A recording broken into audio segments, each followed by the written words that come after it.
Bien rebonjour, je vous parle avec mon portable parce que j'ai décidé de voyager léger, donc j'ai pas pris mon appareil photo ni mon micro, je suis désolée de la qualité, mais voilà, le principal c'est que je sois là et que je vous fasse le vlog du deuxième tour du concours de la Cinéfabrique parce que oui, j'ai réussi à passer le premier et ça m'a donné vraiment beaucoup plus de courage pour le deuxième, beaucoup plus de foi en mes capacités. De toute façon, je me suis dit que le premier c'était vraiment ce qui avait de plus compliqué parce qu'on pouvait pas nous voir, on pouvait pas comprendre notre motivation, il fallait le prouver sans être présent, donc c'est vraiment compliqué. Et bon, vous avez vu tout le stress que c'était, vous avez vu les épreuves que c'était, donc voilà, vous avez maintenant l'idée. Là, je suis à Lyon pour 2 jours, donc ça va être demain et après-demain, et il s'agit de pratique. Comme dit, je suis vraiment dans une bonne motivation, dans un bon mindset, beaucoup mieux que le premier tour.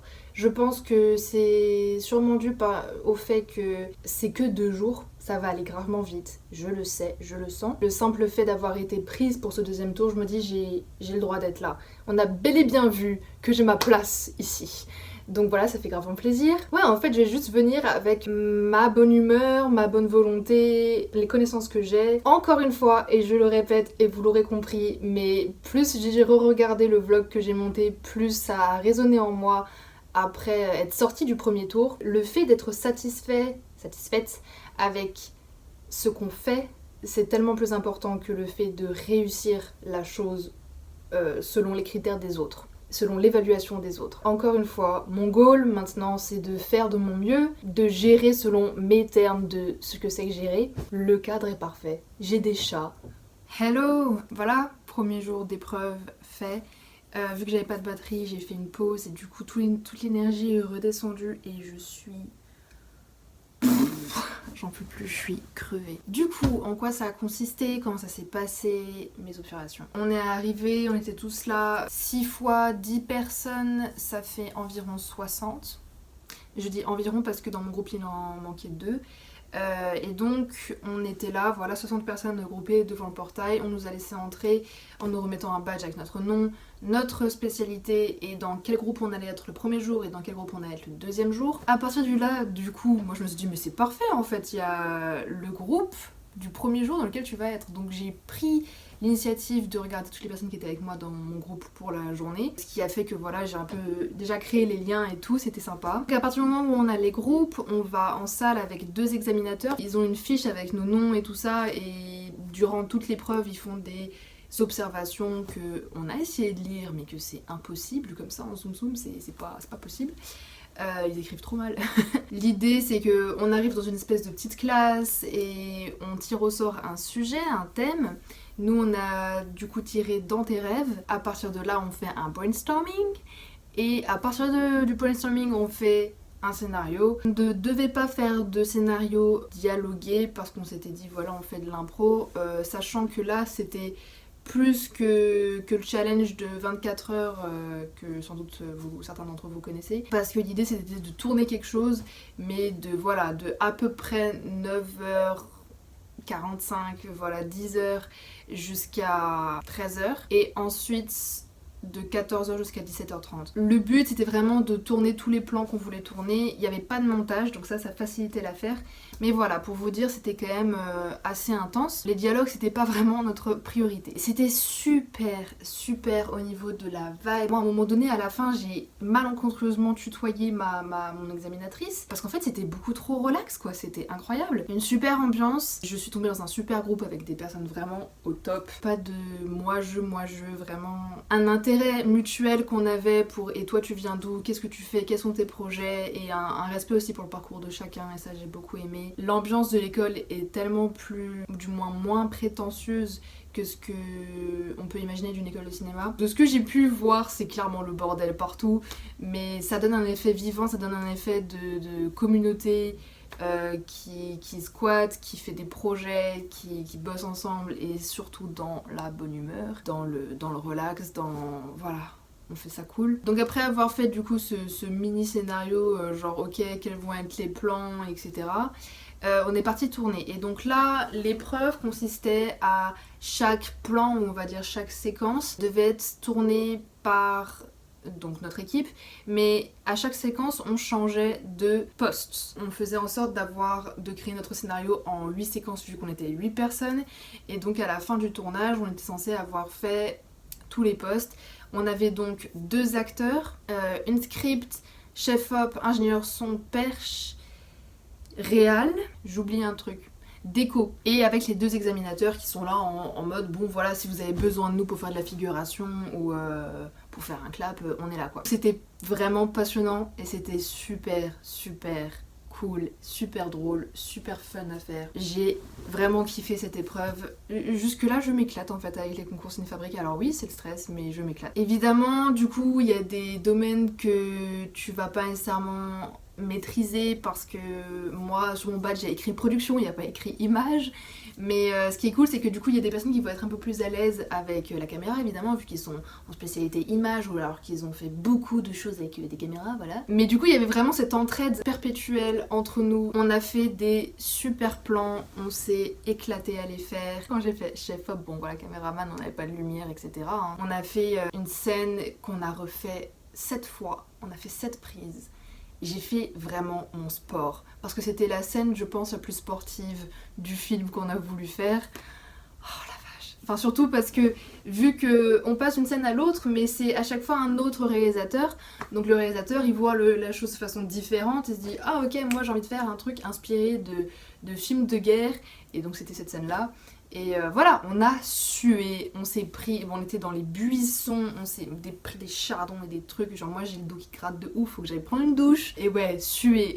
Vu qu'on était que 8, on a aussi, et qu'on était aussi super efficace, on était des vrais boss, on a terminé vraiment en avance, on a mis les rushs sur l'ordinateur de l'examinateur, et là on s'est tous posés dans un canapé et on a regardé ce qu'on avait fait dans la journée, encore et toujours top. Ça m'a donné vraiment beaucoup d'énergie positive pour la suite. Comme dit, j'ai rencontré des personnes qui étaient vraiment cool, donc on a échangé les numéros, les Insta, etc. Il y en avait quand même pas mal qui avaient déjà passé le concours et qui étaient en train de le repasser. Moi je me suis dit mais les gars vous êtes tellement motivés, vous êtes vraiment motivés. Genre déjà le premier tour est tellement chaud à passer au niveau de la persévérance mentale qu'il faut pour le faire. Mon dieu non mais... Donc ceux qui repassent et qui grand respect. Mais j'ai vraiment hâte aussi de voir les gens qui sont en production pour savoir du coup dans quoi ils sont, qu'est-ce que c'est leurs compétences, leurs qualités, vous voyez. Parce que peut-être qu'ils sont en production comme moi juste parce qu'ils veulent devenir assistant de réal et qu'ils se sont dit oh bah ça peut passer tu vois. Et ce serait vraiment ouf en fait qu'il n'y ait pas beaucoup de personnes qui se présentent en production, ça veut dire que logiquement j'ai plus de chances d'y arriver. Priez pour moi les amis. Allez, maintenant... douche. Coucou les amis, écoutez je suis en retard, oui parce que nous sommes vendredi 1er juillet et que du coup ça fait une semaine que tout ça s'est terminé. Mais vous en êtes pas rendu compte. C'est juste qu'il m'a fallu du temps pour me reposer chez moi et pour avoir la motivation de vous filmer ce petit update. Déjà j'aimerais préciser que du coup le premier jour du deuxième tour, suivez-moi bien, c'est ce fameux truc avec le tournage et ce qui fait qu'il n'y a pas de distinction réelle entre les spécialités. Par contre le deuxième jour c'est vraiment le jour où on se concentre sur votre spécialité. Donc vu que je fais spécialité production, qu'il n'y a pas beaucoup de personnes qui veulent faire spécialité production, je vais quand même voilà, parler de ma spécialité production et de ce qu'on fait. Mais j'aimerais faire un petit tour d'horizon aussi des autres spécialités parce que j'ai eu l'occasion de parler avec d'autres personnes évidemment. Donc je sais un peu comment ça se passe ici de leur côté. Deuxième jour en fait ça consiste à faire avec d'autres intervenants que le premier jour, des intervenants qui sont des pros de votre spécialité. Donc moi en production j'avais une pro en exploitation et un producteur. Avec ces intervenants de votre spécialité vous allez faire des exercices pratiques et ensuite vous avez un oral avec ces intervenants qui n'est pas un oral, enfin en tout cas pour moi c'était pas un oral qui consistait à savoir quelles sont tes connaissances sur le domaine que tu as demandé, c'est-à-dire ta spécialité. Dans mon cas ça a été plutôt un oral on me posait des questions sur moi, sur ma vie, sur mes motivations, mais je vous en parlerai un peu plus après. Dans les autres spécialités c'est la même chose, c'est-à-dire que vous aurez votre exercice pratique et ensuite un oral, mais j'ai comme l'impression que pour les autres spécialités c'était un oral qui était vraiment concentré sur la spécialité et surtout sur l'exercice que vous venez de réaliser. Pour les spécialités montage, vous devez en fait réaliser dans votre journée un montage sur Avid. Soyons clairs, c'est Avid, hein, c'est pas DaVinci, c'est pas Adobe Premiere. Donc ceux qui ne sont pas habitués à Avid, bah bonne chance hein. Parce que franchement j'ai entendu tellement de personnes qui étaient en montage qui étaient en train de péter un câble parce que les raccourcis ils connaissaient pas, ils prenaient 10 minutes à faire quelque chose sur Avid que sur le logiciel qu'ils utilisaient normalement ils en prenaient genre voilà, la moitié. Je pense que c'est aussi un peu normal à vrai dire de travailler sur Avid pendant ce concours là. Première chose parce que c'est le logiciel qui apparemment est le plus utilisé dans le milieu pro et en même temps parce que justement les personnes qui font un peu de montage dans leur coin vont pas payer les logiciels pro comme Avid directement et donc le plus souvent n'ont pas d'expérience dessus et donc ça rajoute en fait un peu de challenge, un peu voir comment vous vous démerdez en n'étant pas à l'aise avec le logiciel qu'on vous donne. Voilà, un peu tricky, mais c'est le but, hein, c'est un concours. Donc en fait, de ce que j'ai compris, on vous donne 20 minutes de rush brut avec plusieurs prises par plan. Ça va de 1 à 3 prises par plan. Vous avez un scénario à côté, je crois, ou un découpage technique sans doute, et enfin en gros une trame narrative. Après, vous montez absolument comme vous voulez. Les prises que vous avez, la matière que vous avez, la façon dont vous voulez et voilà, après vous en parlez au cours de l'oral avec vos examinateurs. Donc ça c'est pour les montages. Ensuite pour images, vous devez faire un plan séquence en 20 minutes. Alors je sais pas si on vous donne un thème, mais en tout cas déjà un plan séquence à gérer comme ça, à organiser sur 20 minutes. C'est déjà pas mal.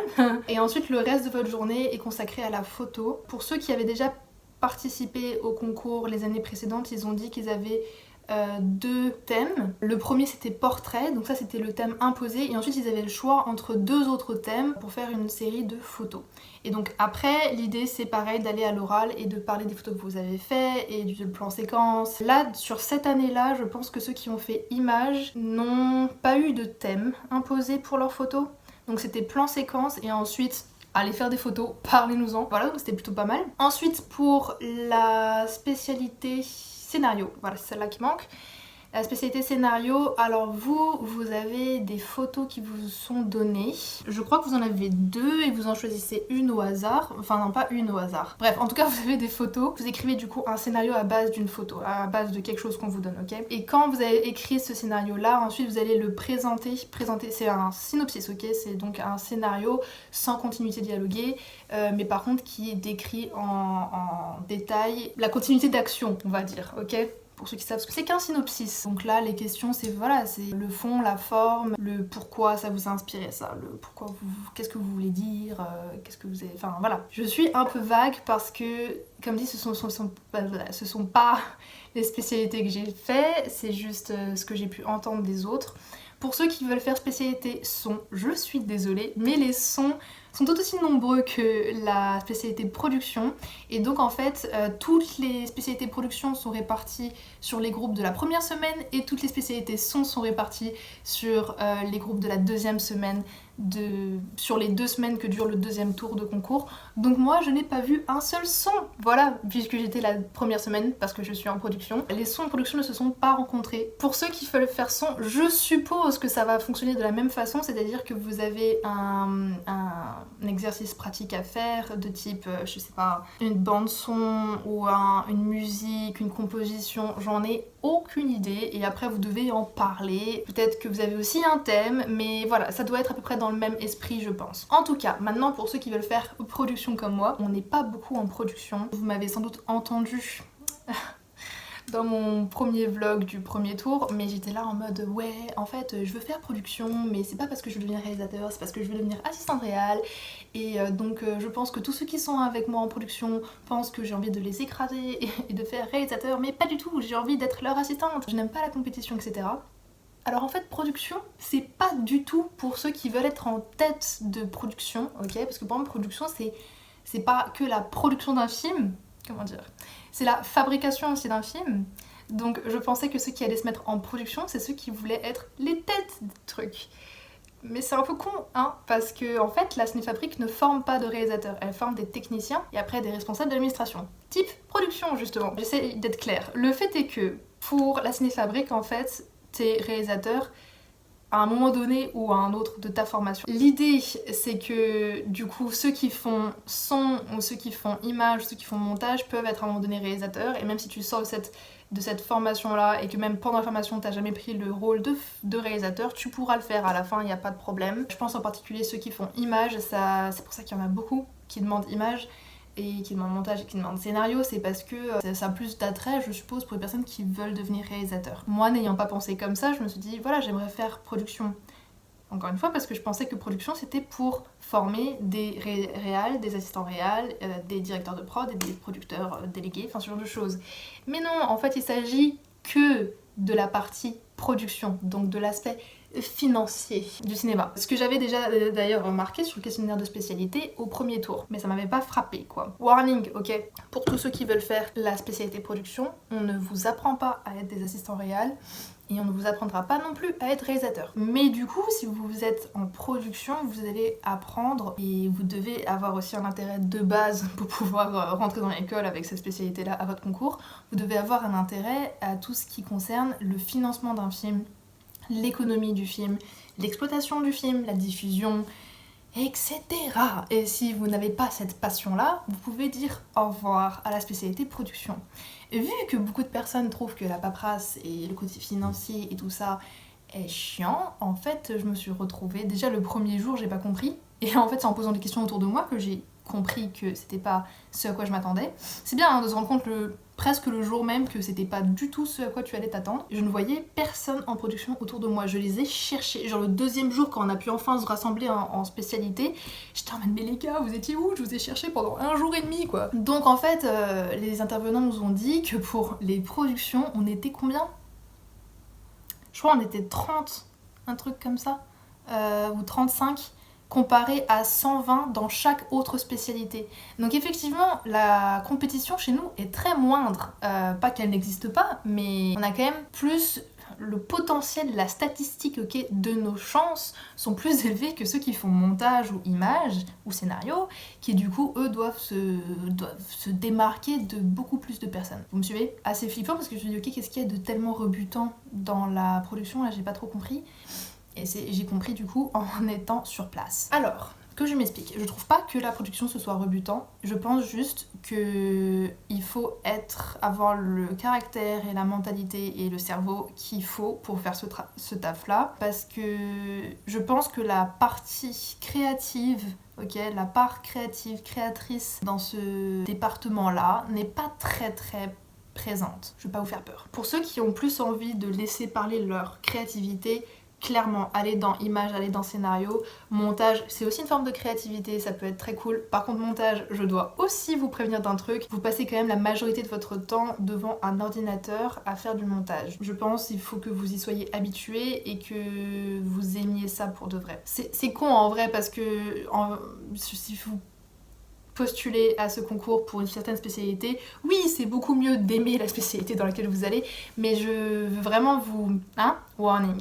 Dans le sens où pendant le concours deuxième tour et deuxième jour, si vous êtes en montage, vous allez passer votre journée devant un ordinateur avec un logiciel que vous ne connaissez pas, vous devez avoir une certaine gestion de votre... énervement contre un ordinateur, vous avez capté. J'essaye de ramener les choses à une certaine réalité, qu'on ne s'imagine pas nécessairement que ça va être ça. Pour ceux aussi qui demandent montage et pas image, ça veut dire que vous avez une certaine attirance pour le montage, donc je me fais pas trop de soucis. Mais en tout cas pour la production les amis, non c'est vraiment, sans déconner, soyez in love des dossiers de subvention, des commissions et de tout le monde économique du cinéma, l'exploitation, la diffusion, les festivals, etc. Si vous n'avez pas une certaine attirance de tous ces petits domaines-là, ça sert à rien de faire la spécialité production. Je vous dis ça parce que je pense que maintenant que vous avez entendu qu'il y a beaucoup moins de personnes qui veulent faire production, c'est peut-être une bonne façon de passer à travers les mailles du filet, d'avoir moins de compétition et d'arriver plus facilement dans la cinéfabrique. Oui, certes, potentiellement, moi je l'ai fait sans le savoir, mais je pense qu'il faut aimer ça. Ne faites pas ça juste par calcul. Voilà, parce que je pense que ça sert à rien d'y aller et de faire genre vous allez kiffer et en fait de souffrir pendant 3 autres années. C'est un peu stupide de nier notre vraie passion. Mieux vaut galérer à aller dans une spécialité qui nous nourrit vraiment que d'essayer de faire de la ruse, là c'est moyen. Pour ceux qui ne veulent pas faire production, je suis désolée, vous pouvez passer vers la fin de cette vidéo. Mais je pense que c'est quand même intéressant parce qu'en fait la production est quelque chose qui est, et ça je parle vraiment pour tous ceux qui voudraient faire un métier dans le cinéma, je pense que c'est important d'avoir ça en tête. Pour ceux aussi qui ne savent pas vraiment quelle spécialité ils veulent faire, s'ils veulent passer le concours de la Cinéfabrique, sachez que la production c'est quand même super important, du début jusqu'à la fin du film, de la fabrication du film, et encore après, et encore avant, vous avez capté. Genre la production c'est ce qu'il y a avant le tournage, bien avant même le fait de rassembler une équipe, etc. Et c'est ce qu'il y a bien après le fait que tout le monde a applaudi, oui c'est le dernier jour de tournage, c'est fini, voilà, c'est bien après tout ça, c'est même bien après le montage du film. C'est vraiment le département qui a un œil continuellement sur le film. Bah, ça dépend après quel métier vous avez, hein. Il y a des métiers enfin des postes on va dire dans la production qui vont vraiment être là du début jusqu'à la fin. Il y en a qui vont être là plus que à la fin, de type exploitation. Je pense qu'il est quand même super important d'avoir en tête que le cinéma est une industrie, c'est-à-dire que tu peux pas faire les choses sans argent. C'était d'ailleurs une question qu'il y avait dans le questionnaire de spécialité pour les productions en premier tour, c'est est-ce que vous considérez que le cinéma est une industrie, et si oui, pourquoi? Bah oui, parce qu'il y a quand même une grande différence entre faire un film et être là en tant que le gars qui fait sa... C'est vraiment l'exemple que j'avais donné, c'est le gars qui fait sa toile le soir après avoir couché ses enfants, après avoir terminé sa journée de travail et tout ça, et il se prend encore 1 heure ou 2 dans son atelier aménagé vite fait dans le grenier de sa maison à voilà, peindre. Et là, il y a quoi à payer? Bah, tu dois donner de ton temps et tu dois payer ton matos pour peindre. Et c'est tout. C'est un art qui peut être même, la peinture en tout cas, ça peut même être... voilà, tu peux le faire pour toi et le garder pour toi comme propre expression personnelle, comme si tu écrivais un journal intime. Alors que... Et ne prenez pas ce que je dis de façon un peu biaisée. Je considère que, évidemment, le cinéma est une expression créative en soi, et que les réalisateurs ont aussi, c'est aussi une façon pour eux, je suppose, de s'exprimer. Mais le problème, c'est qu'il y a tellement d'autres personnes qui sont en lien avec la production d'un film que tu peux pas dire que c'est juste une connexion directe entre le cerveau d'une personne et une toile, voilà, parce que entre une toile et le cerveau du peintre, il y a juste un pinceau et c'est lui qui le tient, donc vous avez capté, c'est pas la même chose. Là, il y a plein de personnes qui sont concernées, qui du coup transforment un peu le résultat, d'ailleurs transforment beaucoup le résultat de l'idée de base. Déjà, il y a cette idée que c'est une œuvre collective, qui est influencée par la création de tout le monde, les hauts et les bas, les restrictions, et que justement, en fait, contrairement à quelqu'un qui prend vite fait son temps le soir et qui se paye son matos, voilà, un film a besoin de beaucoup d'argent pour être produit, même un court-métrage étudiant a besoin de déjà... pas mal. Donc en fait il faut pas s'illusionner et se dire que c'est quelque chose de totalement free et que bon voilà, les films qui passent au festival de Cannes, je sais pas, sont faits d'amour et d'eau fraîche, ce n'est pas possible. Et effectivement, comme dit Aurel San, par contre si vous voulez faire des films, vous donnez pas trop d'excuses non plus. Vous pouvez prendre votre portable comme je le fais ici et aller filmer quelque part et commencer comme ça. Mais c'est pour commencer. S'il s'agit d'un film qui doit sortir en salle, évidemment, il faut la production derrière.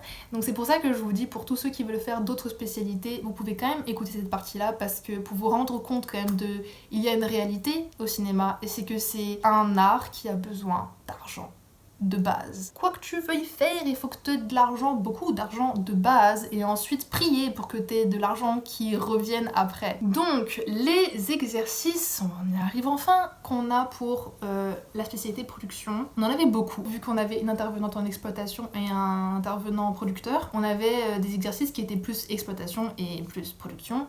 Et après, comme dit, on avait aussi l'oral. Donc on a un peu tourné, ok, parce qu'on faisait les exercices en groupe de 3, et ensuite on avait les oraux individuellement. Donc moi j'avais commencé avec mon groupe à faire l'exercice d'exploitation qui consistait à tirer un film au hasard. Elle nous donnait un dossier de distribution où dedans on avait du coup un peu la biographie, c'est pas vraiment la biographie mais c'est plus vite fait un CV du réalisateur, on avait un interview retranscrit, réécrit du réalisateur et de ses intentions pour le film, on avait un synopsis et on avait un échantillon de plein d'affiches différentes pour le film. À partir de cette matière-là, de ces dossiers-là, on devait établir plusieurs choses. Alors, on devait définir dans quel festival le film pourrait passer. On devait définir si on voulait faire des petits goodies, de la merch, quel type de goodies ce serait et pourquoi, ok ? Toujours justifier le pourquoi on choisit ces catégories-là. On devait aussi définir la date de sortie qu'on prévoyait pour le film. Pourquoi ? Les références, parce que, alors les références, je pense que vous avez déjà vu ça aussi pour la littérature, c'est très pratique, parce que ça aide pour la vente, pour le, voilà, c'est du marketing. Les références, c'est dire, alors là, nous avons un mélange entre tel et tel style de tel et tel réalisateur et avec tel et tel autre réalisateur, ou alors un mélange entre ce film-là et ce film-là. Et comme ça donne une espèce d'impression plus précise pour le futur spectateur, dire ok tu vas regarder un truc qui ressemble à ça quoi. Par chance, si le spectateur voit de quel film tu parles et en plus l'a apprécié, ça donne envie d'aller voir le film que tu essayes de diffuser. Choisir une affiche de toutes celles qu'on a comme à disposition et d'expliquer le pourquoi on trouve que c'est la plus pertinente. Les partenariats avec lesquels on peut travailler pour ce film, voilà la presse, la radio, la télé, you know, tout ça. Et ensuite parler du public visé, et ça c'est je pense le truc le plus important, à qui ça va parler, qui ça concerne, qui va regarder ce film, parce qu'à partir de là tu peux choisir l'affiche, tu peux choisir la date de sortie, les festivals, etc. Ça vous le faites pour le film que vous avez pioché, évidemment ça demande à faire un peu de recherche sur internet, faire marcher vos méninges tout simplement. Ce qui est intéressant d'ailleurs, je voulais aussi dire, c'est que en fait les films qui nous sont donnés sont toujours des films sur lesquels ont travaillé les intervenants. C'est-à-dire que l'intervenante en exploitation, les 3 films qu'elles nous ont donnés, dont d'ailleurs un groupe avait reçu une série. Mais en gros, c'est des films dont elle est en train de faire les dossiers pour l'exploitation de ces films-là. Elle est en train de le faire ou alors elle vient de le terminer. Donc c'est vraiment quelque chose sur lequel elle a déjà travaillé elle-même. Une des devises de l'école, c'est « N'ayez pas peur de vous tromper, de rater quelque chose ». Donc dans l'idée, en fait, nous on passait l'oral, mais elle était là en mode est-ce que vous saviez voilà, combien d'entrées il a fait, etc. Et si on savait pas, c'était pas grave, de toute façon c'était pas des recherches qu'on avait à faire, mais elle sera toujours là à nous donner encore plus d'informations, à nous donner pas des corrections, mais juste des ouvertures d'horizon, en mode vous avez pas pensé à ça, mais c'est quelque chose auquel il faut penser, oui, telle et telle chaîne de télé, c'est plus pour telle et telle tranche d'âge, c'est assez intéressant. Parce qu'on en apprend beaucoup, même si on est en concours. Et donc il faut garder ça dans notre tête, c'est que même si vous ne passez pas le concours, et ben prenez ce qu'il y a à apprendre. Ensuite, l'exercice du gars qui du coup était producteur, lui il nous a donné un dossier de production complet, genre vraiment le big paquet de feuilles, sauf que il manquait la note de production, parce que justement il voulait pas nous donner des indices sur ce qu'on nous était censé faire, donc il n'y avait pas la note de production dedans, mais sinon c'était vraiment très complet.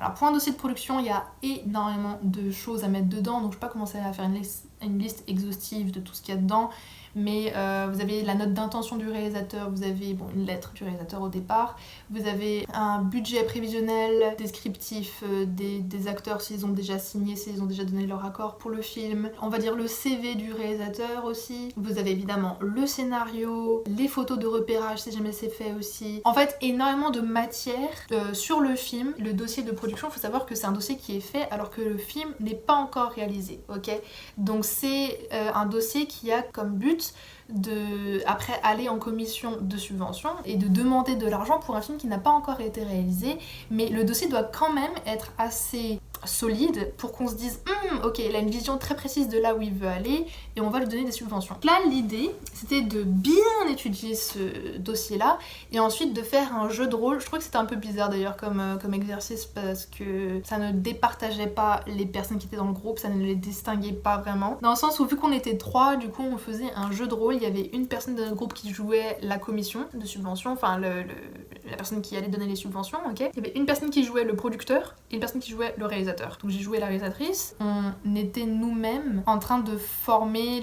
le question-réponse à l'avance en regardant tout le dossier et en se disant ok, quelles questions on pourrait poser qui sont crédibles pour une commission de subvention, quelles réponses on pourrait donner, quels critères, quels arguments, etc. Très intéressant parce que du coup ça nous poussait à rentrer dans les méandres de ce dossier-là, d'essayer de voir comment ça marchait pour de vrai. Mais après, comme dit, ça distinguait personne parce que finalement personne n'était mis en difficulté, vu qu'on préparait tout à l'avance et qu'on avait toutes les infos devant nous. Bon voilà. Il faut savoir que le film en question venait de sortir au Festival de Cannes, c'était un court-métrage, heureusement, parce que vu le temps qu'on avait, lire un scénario de long-métrage à ce moment-là, c'était non. Et le producteur qui était notre intervenant était le producteur qui avait produit ce film. Après que vous ayez passé ces exercices-là, vous avez l'oral. Moi j'ai fait l'oral entre les 2 exercices de groupe. J'aimerais vraiment revenir sur un truc, c'est que en tout cas à la Cinéfabrique, leur but c'est pas de vous mettre dans la difficulté émotionnelle. C'est-à-dire qu'ils sont relax du début jusqu'à la fin, j'ai vraiment jamais vu ça. De toute façon, j'ai jamais passé de concours, mais enfin, je veux dire, entre les intervenants qui sont là pour vous faire passer les oraux de langue ou les oraux de français au bac, et les intervenants que nous on a eu là, franchement, il n'y a pas photo, ils sont 20 sur 20 pour eux, ils sont vraiment trop top. Même s'ils ont des personnalités différentes, etc. Ils se sont quand même passé le mot, c'est comme s'ils avaient, eux, leur propre règlement en tant qu'intervenant pour le concours. Le règlement, c'est ne faites pas chier les candidats, quoi. Et ça fait du bien, parce que non seulement ils font pas chier, mais ils sont vraiment d'une attention, d'une relaxation et d'un calme et d'un bon vivant qui fait juste du bien, qui vous détendent quand vous êtes un peu anxieux peut-être, surtout le premier jour. Le deuxième jour je suis vraiment en mode allez, quand est-ce que ça commence, je suis à fond, mais le premier jour c'est vrai que ça fait vraiment beaucoup de bien d'être accueilli de façon si détendue et de rester sur cette ambiance étendue. Les 2 intervenants te prennent, on va en bas du bâtiment, on se pose là où il y a des bancs, des tables et tout au soleil, les autres sont en train de travailler leur truc de groupe à l'étage, et là on discute en fait. Enfin franchement j'ai beaucoup parlé pendant cette orale, vous vous en doutez bien, hein, moi je me parle beaucoup. Il y a un truc sur lequel je me suis concentrée parce que c'était la chose qui me faisait douter le plus, c'est qu'en fait j'ai été honnête et je leur ai dit que de base moi je voulais devenir assistante réelle, pas productrice. Je le sentais bien parce que la vibe était bien passée entre moi et les intervenants. C'était pas si compliqué, hein. Je vous dis franchement, si la vibe ne passe pas bien entre vous et les examinateurs de la Cinéfabrique, c'est qu'il y a un problème. C'est que vous-même vous avez foutu un froid parce que ils sont beaucoup trop relax. Je pense que ça a pas été si horrible que ça que je leur dise.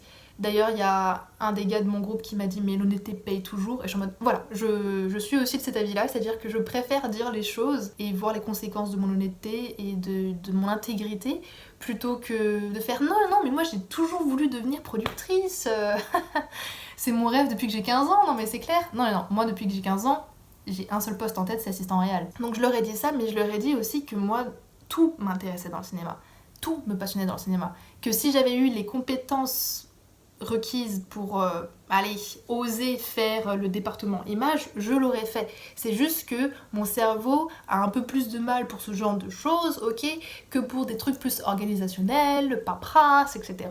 Ça, je suis vraiment faite pour. Il n'y a aucune limite.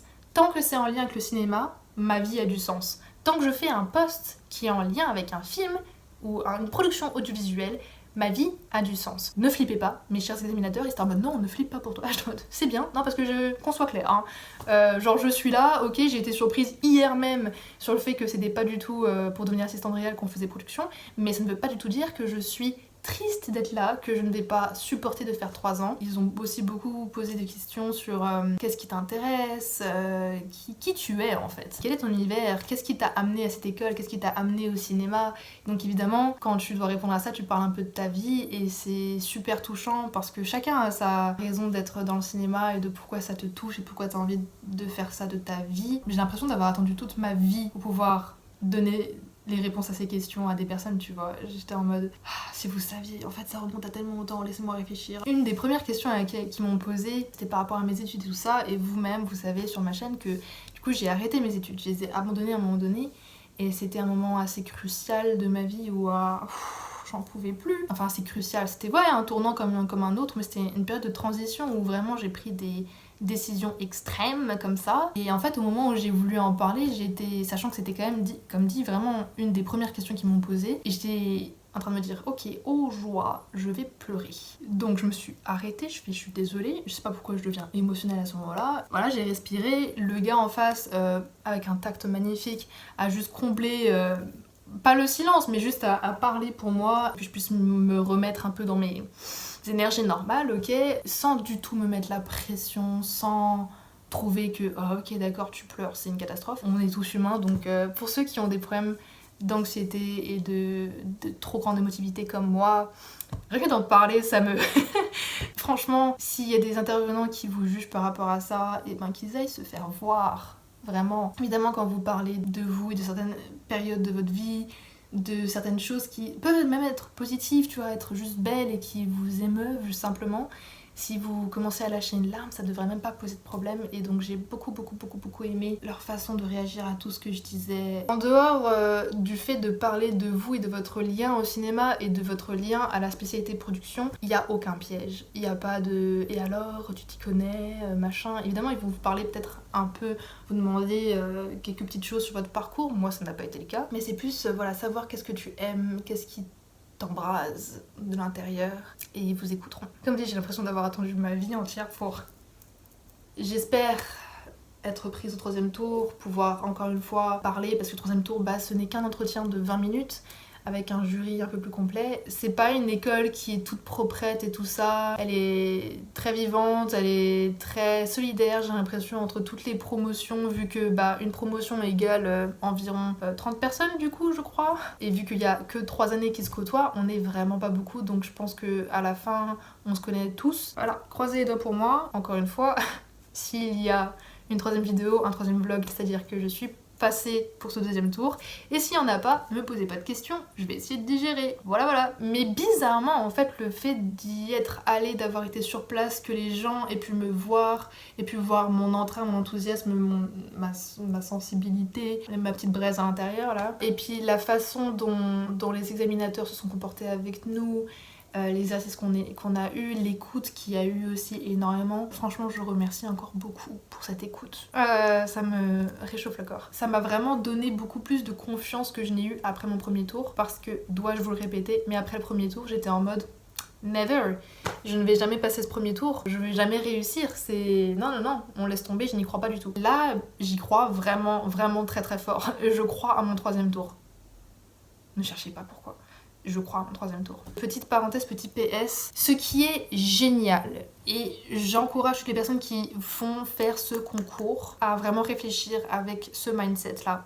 Ce qui est génial, c'est que vous allez rencontrer des personnes qui viennent de la France entière, genre vraiment sans déconner. Il y en a de Toulouse, il y en a de Paris, il y en a de Strasbourg, il y en a de Mulhouse comme moi, il y a vraiment de tout. Ces personnes-là sont tout aussi passionnées que vous, ont peut-être déjà fait des projets, enfin sûrement en fait, de leur côté, et même si c'est un peu éparpillé dans la France, c'est bien d'avoir des contacts. Même si j'aime pas les personnes qui sont là à grappiller en mode comme si c'était super important de se faire un carnet d'adresses rempli. C'est important de s'ouvrir aux autres, de s'ouvrir aussi aux autres spécialités. C'est d'ailleurs pour ça que c'est cool de commencer le 2e tour avec une épreuve qui mélange les spécialités, parce que on a besoin les uns des autres pour faire du cinéma.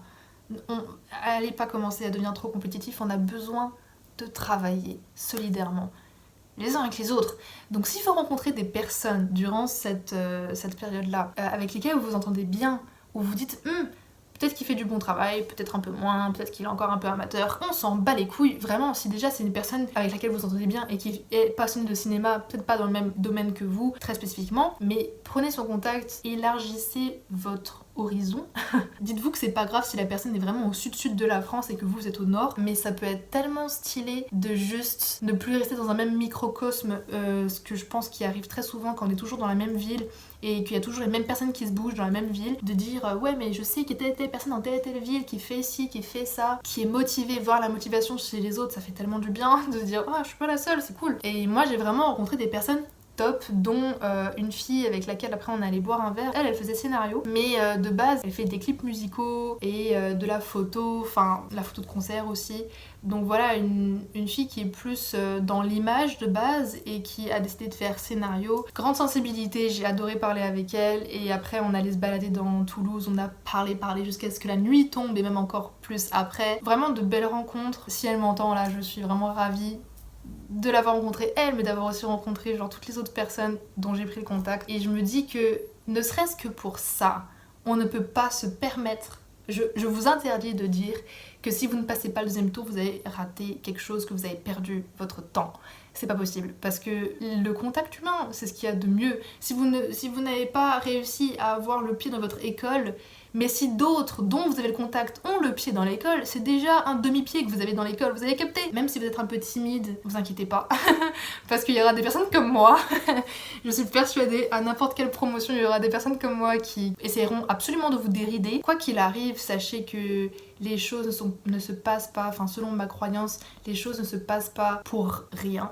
sans aucun sens. Je pense que si moi je suis recalée à ce deuxième tour, j'aurais fait déjà tellement d'expériences en si peu de temps pendant ces 2 jours que je serais simplement reconnaissante à la vie de m'avoir menée jusqu'à là. J'ai juste hâte de voir quels sont les résultats. Les résultats arrivent le 4 juillet, donc dans pas longtemps. Voilà, c'était pour le deuxième tour. J'espère que ça vous sera utile. Dites-vous qu'il y a des écoles, certes, mais il y a aussi tellement d'autres chemins pour faire du cinéma. Moi, je suis déjà extrêmement ravie d'être là, je suis très honorée, mais je suis d'autant plus ravie d'avoir rencontré ces personnes parce que, au cas où, on peut faire des projets avec eux, tu vois, on n'est pas obligé d'être dans une école. Moi, c'est juste que je pense avoir trouvé ma patrie là-bas, mais... Bref, gros bisous les amis, prenez soin de vous, appréciez le soleil et hydratez-vous. Bisous!